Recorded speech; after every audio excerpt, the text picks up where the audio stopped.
Masa kampanye pemilu telah dimulai 28 November 2023 dan akan berlangsung sampai 10 Februari 2024. Jadwal tersebut sesuai yang ditetapkan pada Peraturan KPU Nomor 15 Tahun 2023 tentang kampanye pemilu. Ketua Bawaslu Bulukumba, Bakri Abu Bakar, mengimbau agar seluruh peserta pemilu 2024 untuk melakukan kampanye sesuai dengan jadwal yang telah ditetapkan. Peserta pemilu harus menjalani tahapan sesuai aturan, sehingga penyelenggaraan pemilu 2024 dapat berjalan kondusif, ujarnya pada kegiatan media gathering pengawasan pencalonan yang dilaksanakan di salah satu kafe di Bulukumba, Rabu, 29 November 2023. Menurutnya pada Undang-Undang Nomor 7 Tahun 2017 tentang Pemilu khususnya Pasal 267, disebutkan bahwa kampanye sebagai bagian dari pendidikan politik masyarakat dan dilaksanakan secara tanggung jawab. Hal yang sama disampaikan anggota Bawaslu Bulukumba, Awaludin menjelaskan jika banyak metode kampanye yang dapat dilakukan peserta pemilu, seperti pada pasal 275, dijelaskan tentang metode kampanye yang bisa dilakukan oleh peserta pemilu, yakni pertemuan terbatas, pertemuan tatap muka, penyebaran bahan kampanye pemilu kepada umum, pemasangan alat peraga di tempat umum, media sosial, iklan media massa cetak, media massa, elektronik, dan internet. Rapat umum. Debat pasangan calon tentang materi kampanye pasangan calon. Kegiatan lain yang tidak melanggar larangan kampanye pemilu dan ketentuan peraturan perundang-perundangan. Ketentuan metode kampanye tersebut harus difahami, misal dalam melaksanakan kampanye dengan metode pertemuan terbatas dan pertemuan tatap muka. Pelaksana kampanye harus menyampaikan pemberitahuan tertulis ke pihak kepolisian dan menembuskan ke Bawaslu dan KPU sebelum melakukan kampanye. Awaludin menambahkan termasuk metode kampanye dengan iklan media massa cetak, media massa, elektronik, dan internet belum bisa dilaksanakan saat ini, karena tahapannya akan dilaksanakan pada 21 Januari, 10 Februari 2024 bersama dengan jadwal rapat umum. Banyak hal yang harus diperhatikan dalam pelaksanaan kampanye agar tidak terjadi pelanggaran. Bawaslu Bulukumba juga meminta KPU Bulukumba untuk aktif melakukan sosialisasi terkait ketentuan termasuk larangan kampanye, agar peserta pemilu memahami ketentuan yang diatur baik dalam Undang-Undang Nomor 7 Tahun 2017 tentang Pemilu maupun Peraturan KPU Nomor 15 Tahun 2023 tentang kampanye pemilu, tutupnya. Ini menjadi harapan Bawaslu, Bapak Ibu sekalian, teman-teman media, untuk selalu bersinergi, untuk selalu bekerja sama dalam kaitan dengan penyelenggaraan pemilu. Yang kedua adalah Bapak Ibu sekalian, kemarin itu tanggal 28 November 2023 itu dimulainya masa tahapan kampanye penyelenggaraan pemilu. Tentu saja tahapan ini menjadi tahapan yang paling penting. Kenapa? Karena di tahapan inilah kemudian menjadi ujian kelayakan kami pengawas pemilu di Kabupaten Bulukumba, ya, berkaitan dengan bagaimana mengawal kampanye ini berjalan sesuai dengan ketentuan peraturan undang-undang. Karena kalau kita berkaca di tahun 2019 lalu, dari 50 kasus yang kemudian ditangani oleh Bawaslu Bulukumba, itu ada 36 kasus itu terjadi di masa kampanye, dan kemungkinan itu juga yang kemudian akan rentan terjadi di tahun 2024 ini. Kenapa? Karena juga ternyata Bapak Ibu sekalian ada perbedaan kaitan dengan masa kampanye di pemilu 2019 dan pemilu 2004 ini.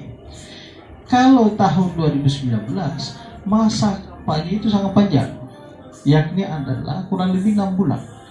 Tetapi untuk pemilu tahun 2024 ini itu hanya 75 hari, sehingga kemudian waktu ini betul-betul dimanfaatkan oleh para kontestan bagaimana kemudian melakukan kampanye sehingga kemudian dia bisa menarik simpati kepada masyarakat. Sehingga kemudian saya mengatakan bahwa di rentang 75 hari ini itu adalah rentan terjadinya pelanggaran kaitan dengan penyelenggaraan pemilu Bapak Ibu sekalian. 28 dan kemudian nanti itu akan berakhir pada tanggal 10 Februari tahun 2024. Jadi hanya 75 hari.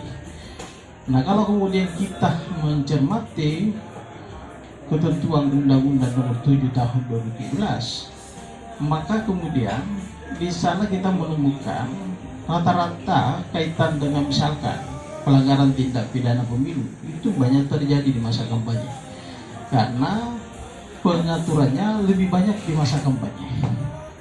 Terutama misalkan larangan-larangan Bapak Ibu sekalian. Di pasal 280 ayat 1, ayat 2 dan 3 di Undang-Undang Nomor 7 Tahun 2017 itu banyak mengatur soal larangan-larangan kampanye bagi pelaksana, peserta dan tim kampanye, termasuk jalannya politik uang, soal netralitas ASN, kepala desa dan lain-lain sebagainya.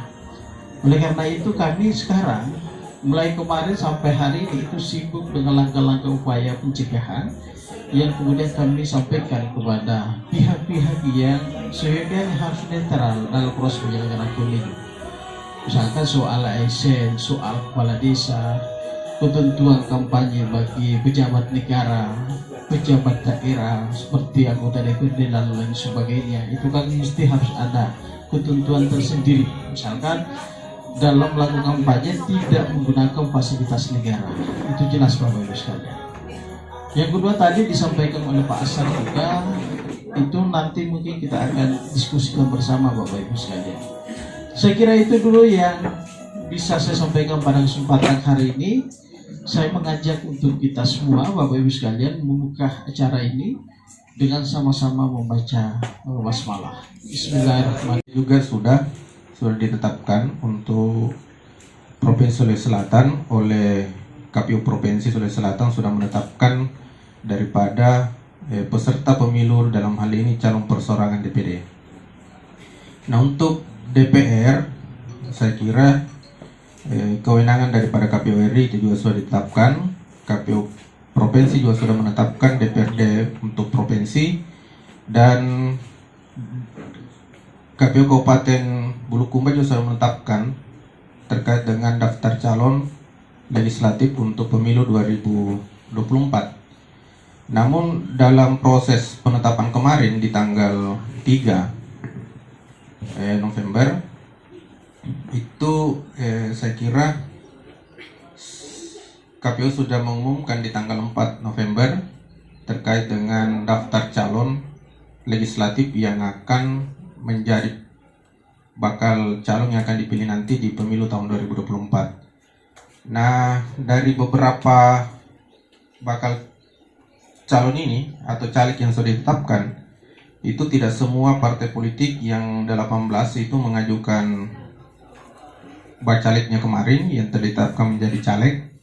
Dari 18 partai politik ini hanya 16 partai politik yang memasukkan daftar bacalegnya untuk ditetapkan sebagai caleg. Sehingga dari hasil pengawasan Bawaslu Kabupaten Bulukumba, itu dari DCS kemarin daftar calon sementara itu ada sekitar 498 bacaleg yang kemudian diverifikasi oleh KPU dan masuk dalam DCT. Itu ternyata yang ditetapkan adalah 497. Ternyata ada satu bacaleg yang dinyatakan TMS karena nama bacaleg ini terdapat di 2 partai politik. Nah, hasil verifikasi dan klarifikasi daripada para KPU menemukan ada 497 caleg yang telah ditetapkan untuk pemilu 2024 tingkat DPRD Kabupaten Kota, dalam hal ini DPRD Kabupaten Bulukumba. Nah, saya kira itu terkait dengan informasi terkait dengan pencalonan DPRD Kabupaten Bulukumba untuk pemilu 2024. Nah, Bapak Ibu sekalian, teman-teman, nah sekarang ini di tanggal 29 berarti sudah hari kedua masa kampanye. Karena tadi Pak Ketua sudah sampaikan bahwa masa kampanye ini itu 75 hari.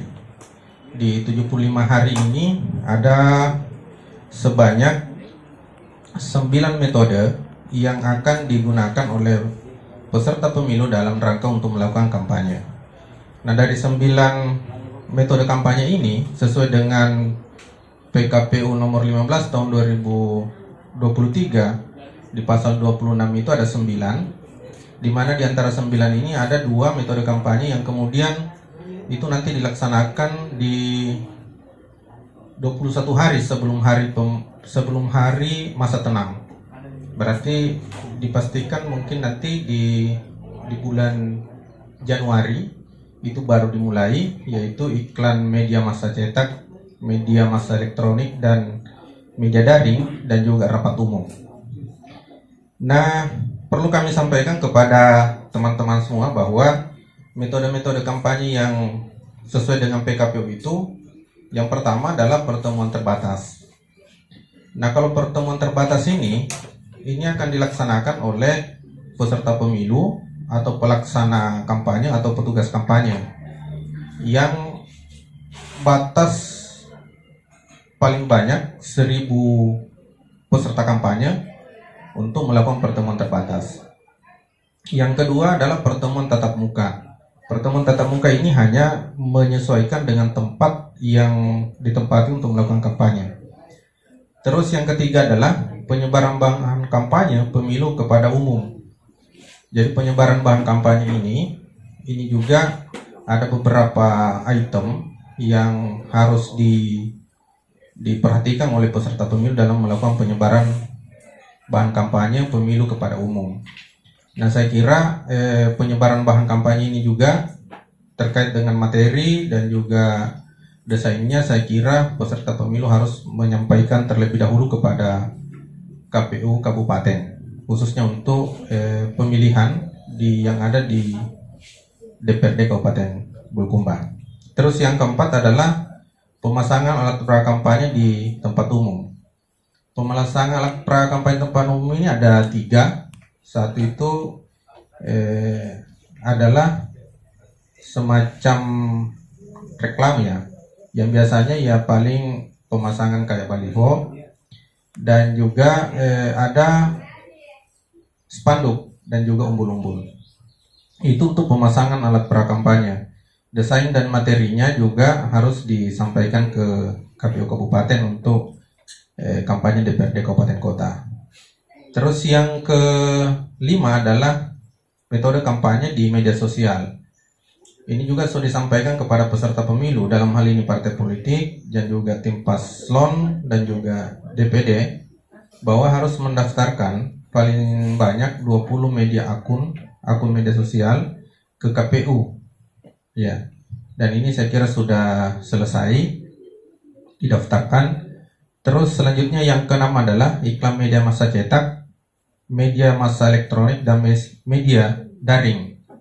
Nah, ini untuk metode kampanye ini itu belum dilaksanakan hari ini, mulai dari tanggal 28 sampai dengan nanti 21 hari terakhir itu baru bisa dilaksanakan.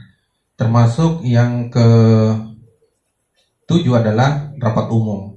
Rapat umum ini saya kira dilaksanakan di tempat terbuka, misalnya kayak di lapangan, yang tempatnya ini atau lokasinya itu harus melalui keputusan KPU, di mana misalnya tempat yang harus disiapkan, dan tidak boleh melakukan kampanye rapat umum di luar daripada tempat atau lokasi yang sudah ditetapkan oleh KPU.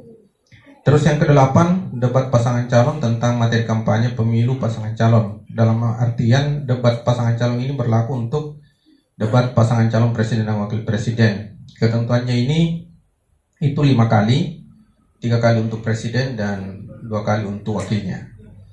Terus yang terakhir atau yang ke-9 adalah kegiatan lain yang tidak melanggar larangan kampanye pemilu dan ketentuan peraturan perundang-undangan.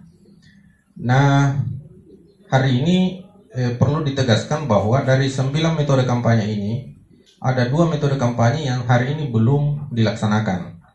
Ya mungkin teman-teman sahabat-sahabat media, mungkin di media kita masing-masing dilihat apakah misalnya untuk kegiatan ini metode khususnya metode iklan media ini cetak, media massa elektronik, dan media daring ini perlu kita sampaikan kepada teman-teman terkait dengan ketentuan-ketentuan yang ada di dalam peraturan. Di Undang-Undang Nomor 7 saya kira di pasal 492 jelas tadi disinggung oleh moderator panitia kegiatan bahwa di sana ada